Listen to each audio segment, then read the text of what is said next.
Kuştina perçekirina nivîskarê 59 salî yê Washington Post Cemal Kaşıkçı li konsulxaneya Erebîstana Suudî ya li Stenbolê di 2018 de cîhan şok kir. Bermayiyên wî qet nehat dîtin. Roja înê saziyên istixbarata Amerîka raporek ji Kongresê re pêşkeş kirin ku dibêje Prensê Cîgir yê Erebîstana Suudî Mihemed Bîn Selman Kûştina Kaşikçî pejirandîye. Hevdem gazineyê rêgezekî nû ya bi navê qedeqeya Kaşikçî ya qedeqeya vîzeyê dijî kesekî ku li ser navê hikûmetek biyanî li rojnamevan yan rexnegiran kiriyarên dijî mirovahî bike diyar kir. û ji heftê û 6 Suudiyan dest pê kir. Wezîrê Karên Derve Antony Blinken got girîng ku rêveberiya Biden rapor ji raya giştî re eşkere kir.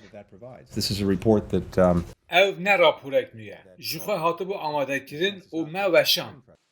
Rêveberiya Trump goh nedabû hevildanên xurt yên ji her aliyên Kongresê ku ji qesra spî dixwest ku tevahîya berpirsyarên Kuştina Kaşikçî destnîşan bike û bo biryardayîna ragihandina toleyan ji Kongresê re raporek pêşkeş bike.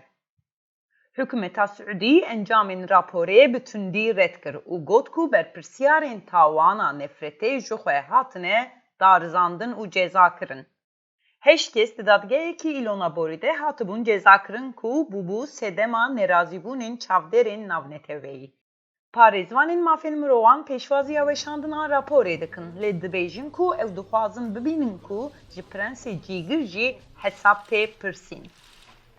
I think it sends a huge important signal. Ev peyamek girîng û mezin dişîne. Lê nîşana dinya mezin belkî hêj girîngtir ev ku civaka navnetewî çi dibêje. Ez bêjim pêwîst e ku nûkê em bibînin ka Amerîka ji ber Kûştina Kaşikçî dê rekeka bihêztir ya hesab pirsînê bişopîne.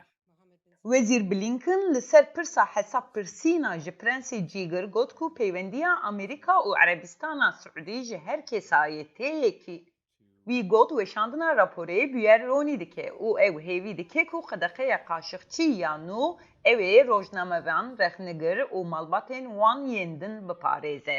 Da ku Cemal Kaşikçî bi tevahî bê wate nemire.